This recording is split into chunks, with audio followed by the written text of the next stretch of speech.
There's a stretch of breakwater along the western coast of Pangasinan which protects Cape Bulinaw from the big waves of the open sea.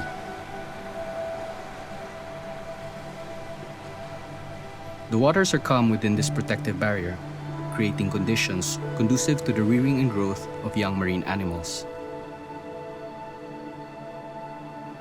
This ocean nursery, just off the small island of Silaki, is the site of the largest concentration of giant clams in the Philippines, and possibly in the world.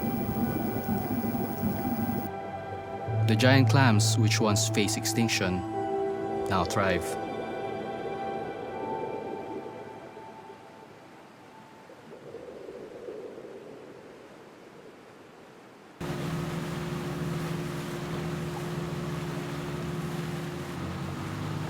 Over 30 years ago, the giant clam population in the Philippines almost went extinct due to overexploitation and the harvesting of their shells and meat. Around 1985 to 1987, the University of the Philippines Marine Science Institute, led by Dr. Edgardo Gomez, started the Giant Clam Conservation Research Project in collaboration with Professor Angel Alcala of Silliman University. The aim of the Giant Clam Project is to help rebuild populations of giant clams in the Philippines in areas that have been depleted. This was the drastic intervention needed to replenish the giant clams in the wild.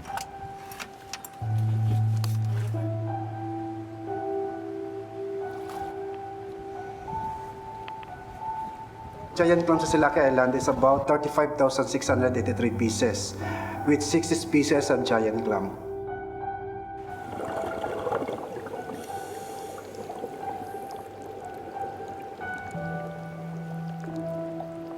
Sa isang linggo, isang site ang minomonitor ko.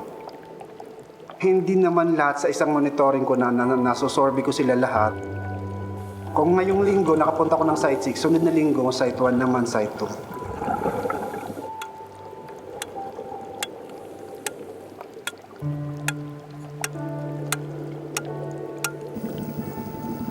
Lahat ng site doon, alam ko kung kailan ang birthday nila, saan nakalagay ang cohort na yon, tapos ang growth nila alam namin. Kasi every year, nagmo-monitor kami, may inventory kami. So, alam ko kung nasaan ang 2001, nasaan ang 2002, 2009, alam ko doon lahat.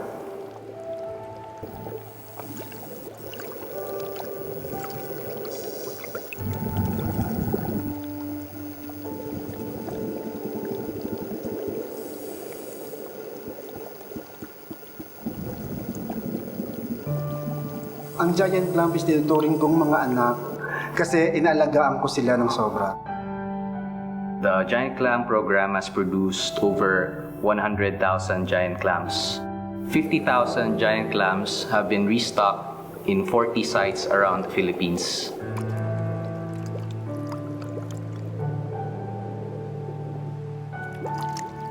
Sinusukat namin sa taas kasi for transport na yon, ililipat namin sila ng ibang site, ibang lugar. So, mini-measure namin sila after 3 months, kaya alam namin kung ang clams na dinala namin sa ibang lugar, tumuba o hindi.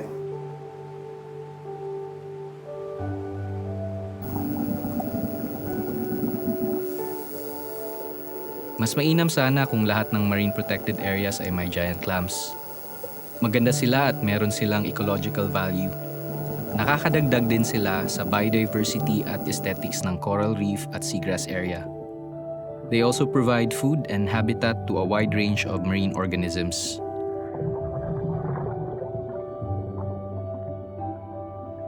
Fishes are attracted to the giant clams because they serve as also habitats for these fishes. Nag-start kami ng spawning on the month of March, April, May, June. After sa fertilizations, dinadala na namin dito sa hatchery. So, in-stock namin sila for 8 days. Every 2 days, nagwa-water change kami. Pinapasitil na namin sila sa mga concrete raceway. Mag-i-stay sila sa raceway ng 5 to 7 months. Pinapakain namin siya ng brown algae. Pagdating ng 3 cm, ina-harvest na namin siya, dinadala na namin sa ocean nursery.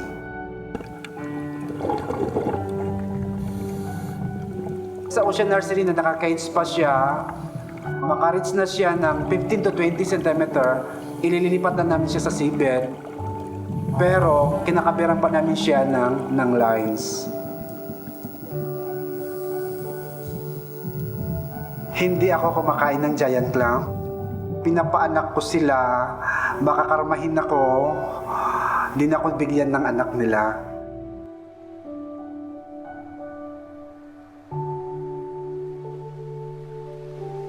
Dahil yung Silaki Island Ocean Nursery ay may pinakamaraming giant clams, gusto din sana namin na mag-benefit din yung mga taga-Silaki in terms of ecotourism.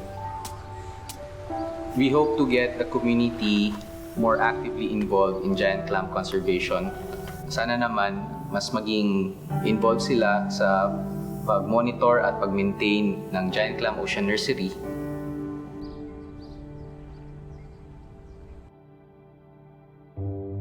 Without the intervention of research institutions, local government units, and the coastal communities, malamang wala ng giant clams sa Pilipinas ngayon.